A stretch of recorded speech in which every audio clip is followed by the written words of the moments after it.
नमस्कार, मैं ईश्वर केवल रमानी बोल रहा हूं। जैसे कि आप सभी को मालूम है, 2 हफ्ता पहले हमारी एसोसिएशन जिल real estate allottees welfare society ने न्यूज एक चैनल में होम बायर्स के कंसर्न को रखा था और जिसमें यही मुख्य तौर पर बात हुई थी कि कंस्ट्रक्शन अब प्रायोरिटी पे आनी चाहिए। इसी प्रकार लास्ट वीक हमने आईबीबीआई के चेयरमैन से भी एक वर्चुअल मीटिंग की, जिसमें इस एसोसिएशन के ऑफिस बेरर भी थे और चेयरमैन साहब भी थे। उनको भी मीटिंग में हमने यही बातें बोली थी कि कंस्ट्रक्शन को प्रायोरिटी मिलनी चाहिए। अब 5 साल हो चुके आईपीसी में और ये बात उन्होंने भी हमारी बातें सारी ध्यान से सुनी थी और हमें भी हमारी मीटिंग ठीक हुई थी, मैं ये कहूंगा। अब आज जो मैं वीडियो में शेयर कर रहा हूं वो ये बात है कि आईबीबीआई ने, insolvency bankruptcy board of India ने सभी स्टेक होल्डर से सजेशंस मांगी हैं कि 5 साल के एक्सपीरियंस के बाद आपकी सजेशन क्या हो सकती हैं जिससे आईबीसी लॉ में इम्प्रूवमेंट हो सके और होम बायर के फेवर में हल और सोल्यूशन निकल सके। तो हमने सभी ग्रुप्स में एसोसिएशन ने अपने बिहाफ से 18 सजेशंस को पोस्ट किया सभी ग्रुप्स में। आज उसमें से मैं कुछ जो इम्पोर्टेंट है उसके बारे में कुछ जिक्र करना चाहूंगा इस वीडियो के थ्रू। पहला तो हम ये चाहते हैं कि IBBI insolvency bankruptcy board of India basic information हमें होम बायर्स को मालूम पड़नी चाहिए, जैसे कि कंस्ट्रक्शन की करंट स्टेज क्या है वो पिक्चर्स के साथ शेयर होनी चाहिए।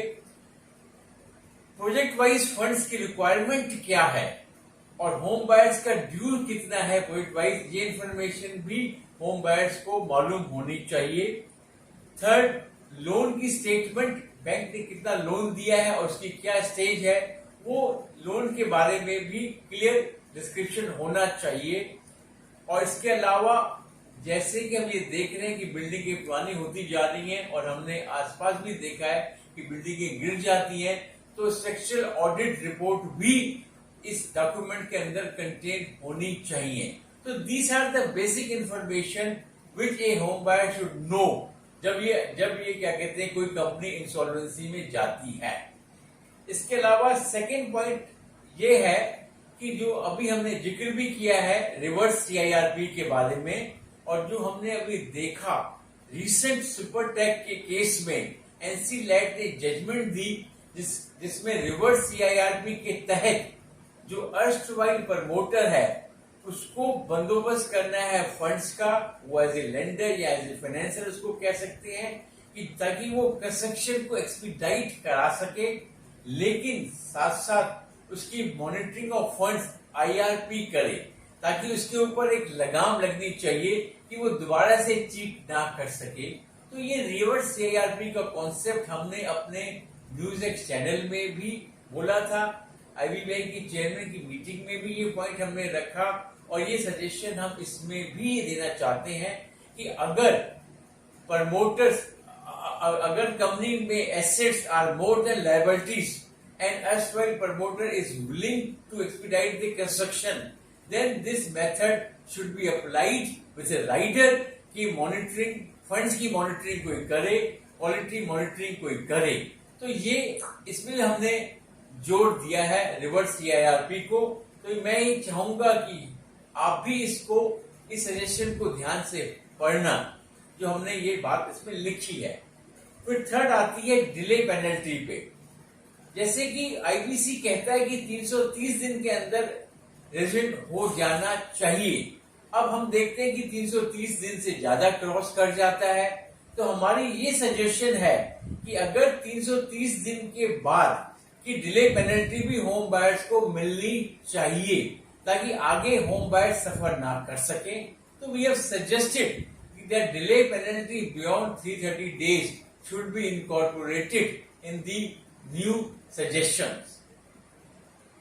इसके अलावा चौथी सजेशन हमारी मुख्य तौर पे ये है कि जैसे हम जानते हैं कि होम बायर्स रेंट भी पे कर रहे हैं और लोन्स की ईएमआई भी दे रहे हैं, तो अब इस केस में क्या है कि होम बायर ही सफर करता है, उसको घर मिलते नहीं है और वो ईएमआई देता जाता है। तो हमने यहाँ ये सजेशन की है कि बैंक्स को भी अपने लोन्स में हेयर कट लेना चाहिए। क्यों बैंक्स क्यों ना सफर करे आईबीसी केस में? बैंक्स को भी तो ड्यू डिलीजेंस करनी चाहिए लोन्स देते वक्त। ऐसी कंपनियां बाद में आईबीसी में चली जाती हैं, तो we are suggesting that banks should also take a haircut in case of loans, जब ये ऐसे केस में होम बायर्स भी फंसता है। ये हमारी एक सजेशन है।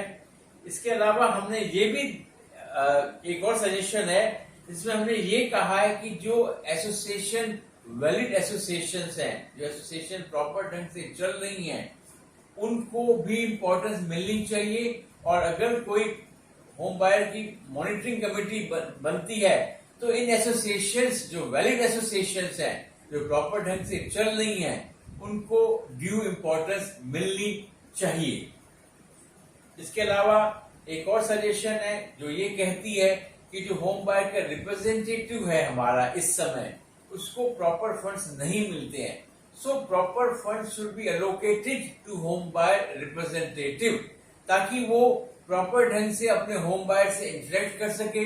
अपने होम बायर्स को वो जब भी कोई प्लान आता है उसके बारे में सही इंफॉर्मेशन दे सके, प्रॉपर ढंग से एजुकेट कर सके, ताकि एक होम बायर जो इग्नोरेंट रहता है वो properly he should be well informed. तो होम बायर रिप्रेजेंटेटिव को प्रॉपर फंड्स एलोकेट होने चाहिए। इसके अलावा ये लिखा है कि एक आता है आईबीसी में प्री पैकेज रेजोल्यूशन सोल्यूशन, जिसमें रियल एस्टेट कैटेगरी नहीं है इंक्लूडेड। तो हमने ये सजेस्ट किया है कि रियल एस्टेट कैटेगरी भी इस प्री पैकेज में इंक्लूड होनी चाहिए। इसको मैं रिक्वेस्ट करूंगा कि होम बायर्स इसको ध्यान से समझें, ये बहुत अच्छी स्कीम है। तो इसमें हमने ये सजेशन दिया है कि रियल एस्टेट कैटेगरी भी इसमें इंक्लूड हो, ताकि होम बायर्स को बेस्ट प्लान मिल सके। ये सुझाव भी हमने दिया है। इसके लिए I think they need to amend section 29A suitably. तो इस पे ये सजेशन भी मैं चाहूंगा होम बायर्स हमारी लिखित जो सजेशन दी उसको ध्यान से पढ़े। इसके अलावा एक और सजेशन है कि जैसे कुछ होम बायर्स अपना प्रॉपर टाइम पे क्लेम नहीं भर पाते हैं, जिसको हम कहते हैं अनक्लेम्ड होम बायर्स, तो यहाँ पे हमने ये सुझाव दिया है कि अनक्लेम्ड होम बायर्स का जो डेटा है वो आईआरपी डेफिनेटली लेजर से, अकाउंट से, कॉर्पोरेट डेटर के अकाउंट से उठा सकता है। क्योंकि ऐसे मैंने कई केसेस देखे हैं जहां होम बायर्स ध्यान नहीं दे पाते हैं, उनका क्लेम नहीं भर पाता और उनको फिर बाद में काफी नुकसान और पेनल्टी उठानी पड़ती है। तो इस केस में, in case of unclaimed home buyers, we are saying that the IRP should pick the data from the ledger and accounts of the corporate debtor.